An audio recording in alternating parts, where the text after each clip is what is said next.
Hey, what is up, everybody? Welcome back to the channel. This is going to be a little different of a video. As you guys can see, I'm actually filming like gameplay and a walkthrough of the new Pokemon game. This one in particular is going to be Pokemon Scarlet, just because, I thought I got Thanksgiving break. I have 4 days off from school, and these games recently came out about a week ago, so it just seemed like a perfect time to go and play a little bit, because the last game I played was Pokemon Shining Pearl. I didn't really play Legends Arceus, I didn't have time.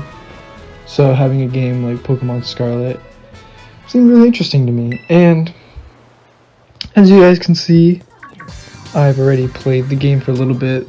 Mainly, the only thing I heard about this game was that people were complaining about, I think it was like graphics or glitches or other things, and I wanted to make sure that if I am going to be filming a playthrough of a game, I'm going to finish it. And so obviously I want it to be a game that I really enjoy. And for the first 45 minutes that I played it, I love it. I don't really know why people are complaining. In my opinion, I think the graphics look good. I guess the only thing I could complain about is that there still isn't any voice acting, but I feel like I'm just nitpicking at that point.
Honestly, one of the reasons why I picked Fuecoco as my starter was, for one, I believe I've basically only chose fire starters for as long as I can remember, even in Diamond and Pearl on the DS, and then when I bought Brilliant Diamond and Shining Pearl on the Switch, I also chose the fire starter. And even when you do like emulators for like red and yellow, I've always picked the fire starter, so I picked Fuecoco. And honestly, I think he's like the best for right now. You know, I feel like fire starters, or just fire Pokemon in general, are so like good in the early game. And as you can see right now, I'm just catching like water Pokemon, so it seems like picking the water starter is kind of unnecessary. And you know, I have Hoppip and other things that are like grass, whereas I really don't have any other fire Pokemon, so I feel like picking Fuecoco was probably the best choice.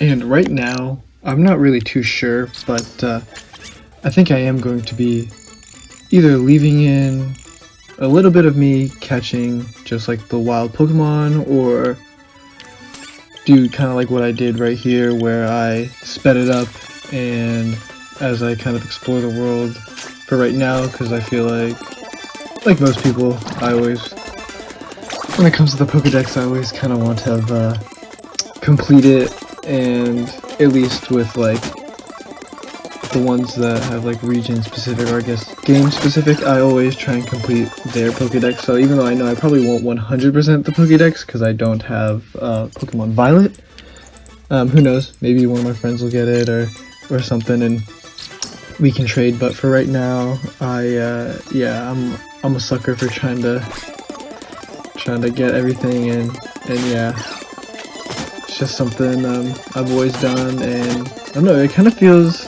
good when you accomplish everything.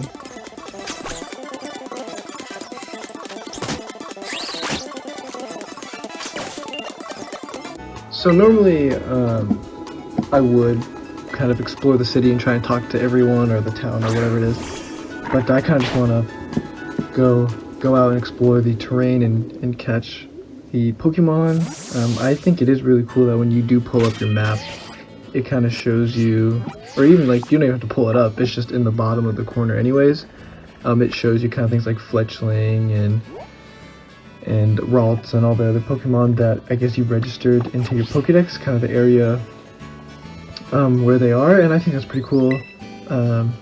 You know, seems like it'd be kind of an easier way to go and kind of finish your Pokedex if you're missing like one or two. If they're registered already and you just haven't caught them, you know exactly where to go and find them out.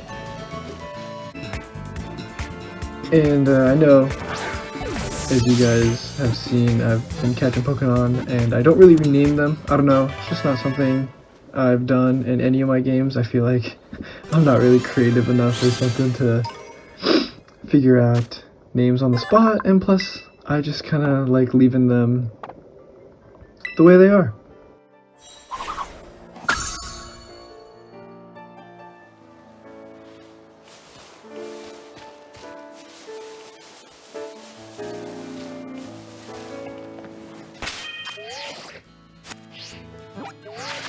Now, I haven't actually looked into how many Pokemon are in the game, like the total number, but I don't know, I think I did so far. I feel pretty good. You know, I have 17 that I've caught, 20 that I've seen, and or like encountered or whatever. And you know, but to be honest, I think I'm really only gonna keep 2 of them. I think after Magikarp evolves into Gyarados, I'm gonna keep them, and then obviously I keep my starter throughout the entire game, and he's always going to stick with me, especially because he's going to be the highest level.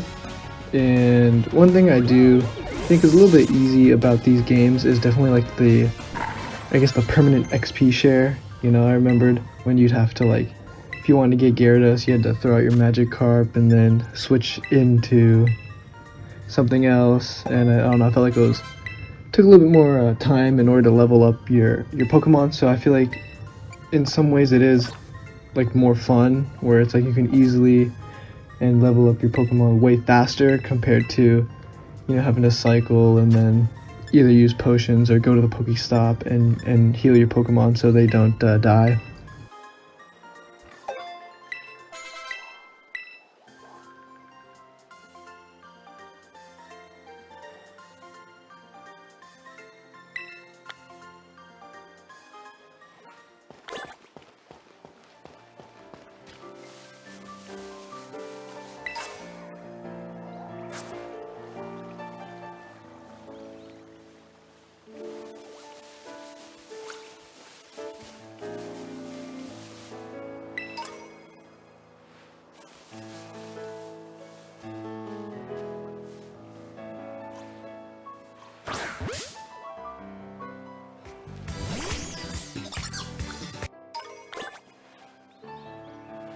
The Pokeballs that you find out in the wild just have like kind of like a little bit marker to them. Makes it easier, and I feel like if they weren't there, there would be no way I would really ever find them, because I don't know, even in the older games I was never really looking out for the Pokeballs. I just kind of stumbled upon them, but I feel like now that they're kind of marked, I kind of have a waypoint that I can go to, and then obviously the new excitement of the new Pokemon that I can catch is always fun, and you know, I'm going to be catching the Pokemon on the way to the destinations.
Now this new feature is awesome. I love that you can level up your Pokemon without actually having to physically get into a battle with the wild Pokemon. You can just kind of throw them out and just send them to battle on its own.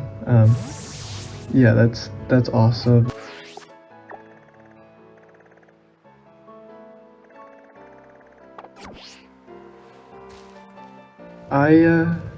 I think I'm gonna take on this trainer just before I get to that destination, just so I can level my Pokemon just a little bit more.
Alright, so now it is time for the rival battle. Now I think the first time we met, she had one Pokemon, which was just her starter, and I found it really weird that I think she's supposed to be your rival. Like I said, I have no clue, but she picked a Pokemon that was grass when I picked fire, and I feel like in the other games, if I picked fire, they would have picked water because they would be super effective against me, but it's the other way around, and yeah, it's a little strange, but you know.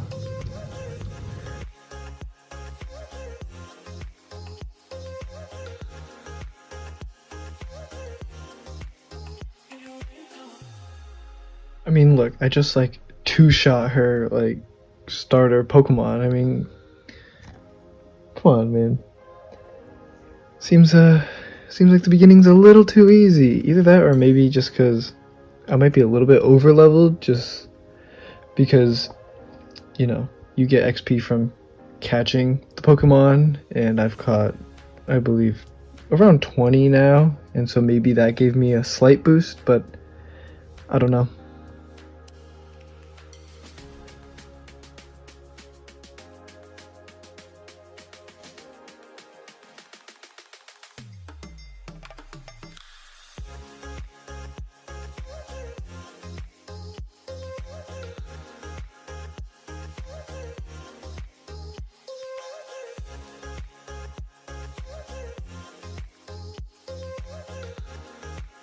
I'm gonna be totally honest with you. I totally forgot about what is like the terrestrialization or whatever of the Pokemon, because I don't even think that was, at least I don't remember seeing it when I was battling the wild Pokemon. So I wonder if this is only a thing you can use when you're fighting trainers or whatever. But yeah, I think this mechanic's really cool. I think in Sword and Shield they had like the Mega Evolution or whatever, but like I said, I haven't played any game since, I guess, Gen 4, I believe, that's Shining Pearl, so I know some of these Pokemon might not be new to Gen 9, but they're like Gen 5 and above, and I don't know, to me, yeah, I really like it. Pokemon's great.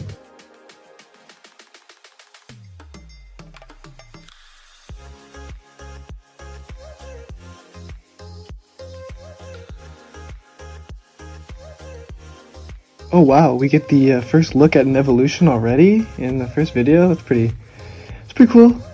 I like how it's just out in the open instead of like in a white background like it was in the older games. I think it's kind of cool how it just leaves the environment the way it is.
Alright, so while we are in this cutscene, because there isn't like any voice acting or anything, I'm just gonna end the video here.